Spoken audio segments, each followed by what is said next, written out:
My wife said, I don't have to tell you where I've been. I'm a grown woman. I said, you're right. Then I installed a new high-security lock that only I could open. The next time she came home at 3 a.m., her key didn't work, and the note on the door said, grown women find their own place to live.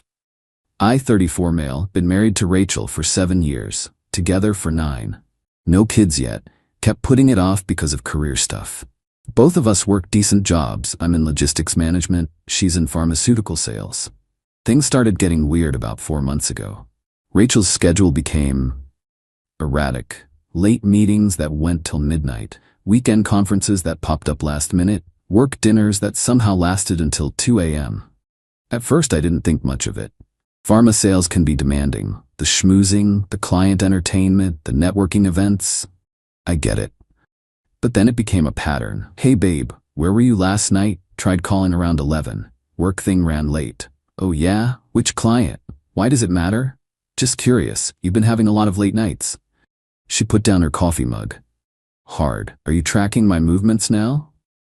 No, I'm asking about your night, like normal couples do. Normal couples trust each other. I do trust you. That's why I'm asking instead of assuming. She rolled her eyes. I don't have to report to you like you're my parole officer. That was the first red flag. Not the late nights, the defensiveness. The pattern continued. 3, 4 nights a week. She'd come home past midnight, sometimes later, always with vague explanations. Networking event, client emergency, team building dinner. One night she came home at 3:17 a.m. I know because I was awake, watching the security footage from our doorbell cam on my phone. She spent 5 minutes in the driveway doing something in her car. When she finally came in, she was carrying her heels, hair messy, makeup smudged. Everything okay? I asked from the couch. She jumped. Jesus, why are you awake? Couldn't sleep. You all right? It's past 3. I'm fine. Where were you? That's when she said it. The line that changed everything. I don't have to tell you where I've been. I'm a grown woman, Nathan. I can take care of myself. I sat there for a moment, processing. You're right, she blinked. What? You're absolutely right. You don't have to tell me anything. She seemed confused by my calm response. Okay then, good. I'm going to shower. I listened to her footsteps up the stairs, heard the bathroom door close. Then I made a decision. The next day, while she was at work, I called a locksmith. Not just any locksmith, a security specialist. Had them install a grade 1 commercial deadbolt with a restricted keyway, the kind they use on government buildings. Only 2 keys could ever be made, and I had both. Then I typed up a note. Grown women find their own place to live. Your belongings will be in the garage. You have 30 days to collect them. I laminated it. Details matter. That night, Rachel texted around 10 p.m. Client dinner running late. Don't wait up. I replied, no problem. Take your time. She came home at 2:47 a.m. I watched on my phone as she tried her key. Watched the confusion turn to frustration as she tried again and again. Then she saw the note. The doorbell cam recorded everything. Her face going from confused to angry to panicked. She tried the key again, knocked, then pounded. Nathan, open the door. I didn't move from bed. She called my phone. I let it ring. More pounding. This isn't funny. It's freezing out here. It was 52 degrees. Hardly freezing. After 20 minutes, she called her sister. I heard bits of the conversation through the cam. Changed the locks, won't answer, I don't know why. Can I stay with you? She left at 3:15 a.m. Update 1. Woke up to multiple missed calls, 183 texts, and 23 voicemails. The texts evolved like a mood ring. 3:15 a.m. This is insane. Call me back. 3:27 a.m. Nathan, seriously, we need to talk. 3 you can't just lock me out of my house. 4 a.m. I'm calling a lawyer. 6:30 a.m. Please, I'm sorry, can we talk? 7 p.m. You're being childish. I'm coming by to get my things. She showed up at 8:30 a.m. with her sister Teresa and 2 guys I didn't recognize. Tried her key again, as if it might magically work now. Then rang the doorbell. I answered through the intercom. Yes? Open the door, Nathan. Your things are in the garage. Code is 0909. We need to talk. No, we don't. You made it clear you don't need to explain anything to me. I'm respecting that boundary. This is my house too. The deed says otherwise. Quick context. I bought the house before we married. never added her name. My lawyer friend called it the smartest accidental decision I'd ever made. Theresa chimed in, "Nathan, this is ridiculous. You can't just kick her out over an argument." "I'm not kicking her out. I'm acknowledging she's a grown woman who doesn't need to answer to me. Grown women can handle their own housing situations." "You know that's not what she meant." "Then she should say what she means." They spent 2 hours loading her things. I'd been thorough. Everything of hers was staged in the garage. Clothes, toiletries, jewelry, photos, even her coffee mug collection. The only thing I kept was the wedding album. Felt like evidence might be useful later. Around noon, I got a call from an unknown number. Her divorce lawyer, Kendra something. "Mr. Coleman? I'm representing Rachel Coleman in this matter. You need to provide her access to the marital home immediately." "It's not the marital home. It's my home. Purchased before marriage, deed in my name only." "She's established residency." "Has she?" Because grown women who come and go as they please without explaining their whereabouts sound more like visitors than residents. That's not how the law.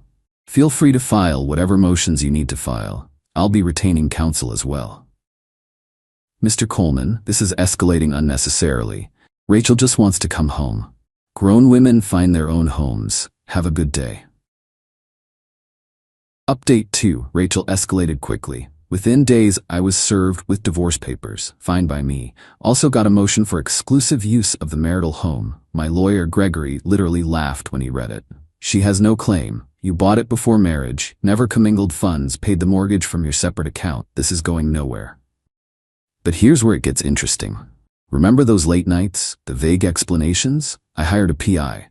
Not to stalk her, just to document her current living situation for the divorce proceedings. Turns out Rachel wasn't staying with her sister. She was living with Harrison Garrett, her client, in his downtown penthouse.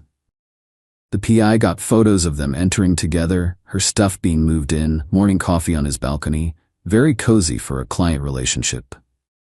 But wait, there's more. Harrison Garrett? He's married. His wife was out of town dealing with her sick mother. So my wife, who was too grown to tell me where she was at 3 a.m., was actually living with her married boyfriend while his wife was away. Classy. Gregory was practically giddy. Adultery doesn't affect asset division in this state, but it sure helps with the narrative. The court date for the house motion came quick. Rachel showed up in a new designer suit. Harrison must be generous. Her lawyer argued that I'd illegally evicted her. My lawyer countered with the doorbell footage, her own text saying she didn't have to tell me her whereabouts, and documentation showing she'd established residence elsewhere within 24 hours. The judge asked Rachel directly, "Mrs. Coleman, were you locked out of the residence?" "Yes, Your Honor." "And where did you go that night?" "My sister's." "And where are you living now?" She hesitated. "I'm staying with a friend temporarily." Gregory stood up. "Your Honor, if I may. We have documentation showing Mrs. Coleman is residing with Harrison Garrett at downtown address. She moved in the day after the lock change." Rachel's lawyer objected. The judge overruled. "Mrs. Coleman, is this true? It's temporary." "That's not what I asked." "Yes." The judge denied her motion. She had suitable housing, hadn't been made homeless, and had no legal claim to my property. But Rachel wasn't done. Update 3. Rachel's next move was financial warfare. See, while we kept separate accounts, she knew my credit card numbers. Started seeing weird charges. Small at first, $50 here, $100 there, then bigger ones. Called the bank, reported fraud. They issued new cards.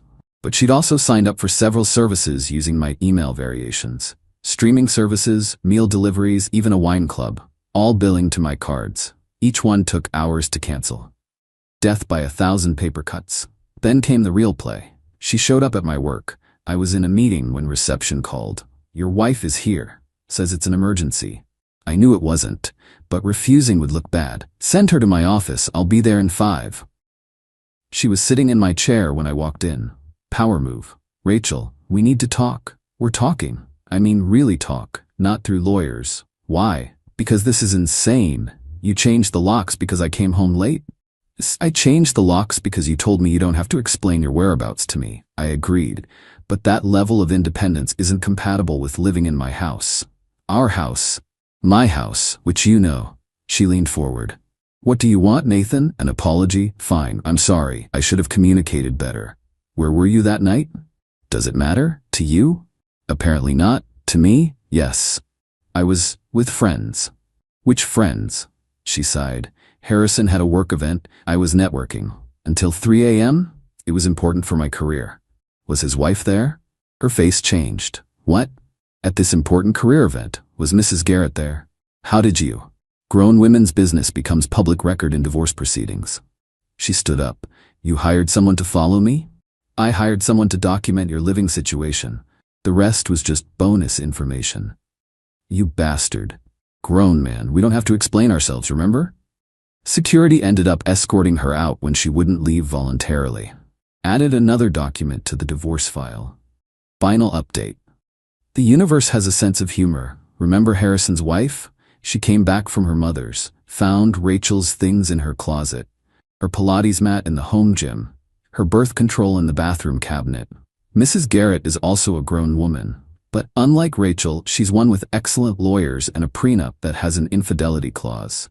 Harrison tried damage control, moved Rachel to a hotel, then to a corporate apartment. But Mrs. Garrett wasn't interested in his explanations. She filed for divorce and activated the clause. Harrison stood to lose millions. Suddenly, Rachel's client wasn't so clienty anymore. He needed to reconcile with his wife. Rachel needed to disappear. She called me crying. Actually crying. He threw me out, just like that, said it was a mistake, said he loved his wife. Okay. That's all? Okay? What do you want me to say? I don't know, something, anything. I ruined everything for nothing. You ruined everything for Harrison Garrett, who threw you out to save his money. I need to come home. Grown women? Stop saying that, please. I get it, I was wrong. I was stupid, I should have talked to you.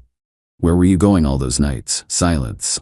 Then, different places. Harrison's, hotels, his friend's lake house. I thought I was in love. And now? Now I'm staying in a Motel 6 because I can't afford anything else and my sister won't talk to me because her husband plays golf with you. That's rough. Nathan, please, I'm sorry, I'll do anything, counseling, therapy, whatever you want. I want a divorce. Besides that, that's all I want. The divorce finalized last week, uncontested because she had no grounds to contest. I kept the house, my retirement, my savings. She kept her car, her personal belongings, and her debt from the hotel lawyers she'd hired to fight Harrison's wife's cease and desist letter. Yeah, Mrs. Garrett went scorched earth. Sent letters to Rachel's employer about inappropriate client relationships. Rachel's now in a different department, making 30% less. She texts occasionally, always variations of the same theme. She's sorry. She was stupid. She misses us. Grown women take accountability. I don't respond. Grown men don't have to. The high security lock is still on the door. Sometimes I think about that night. Watching her try the key over and over. Reading the note. The moment she realized her grown woman declaration had consequences. The locksmith told me those locks are typically used for businesses that have had security breaches. Must have valuables to protect, he'd said. Just my peace of mind, I'd replied. He installed it without asking another question. Professional. I tipped him extra. Rachel's living in a studio apartment now, still posting on social media about new chapters and Phoenix rising from ashes. Theresa told me she cries a lot, drinks wine alone, wonders how she misread Harrison so badly. She didn't misread him. She misread me. Thought I'd always be there. The stable, boring husband who paid the mortgage while she explored her options. Grown women make choices. Grown men do too. My choice? New locks. Same house, better life.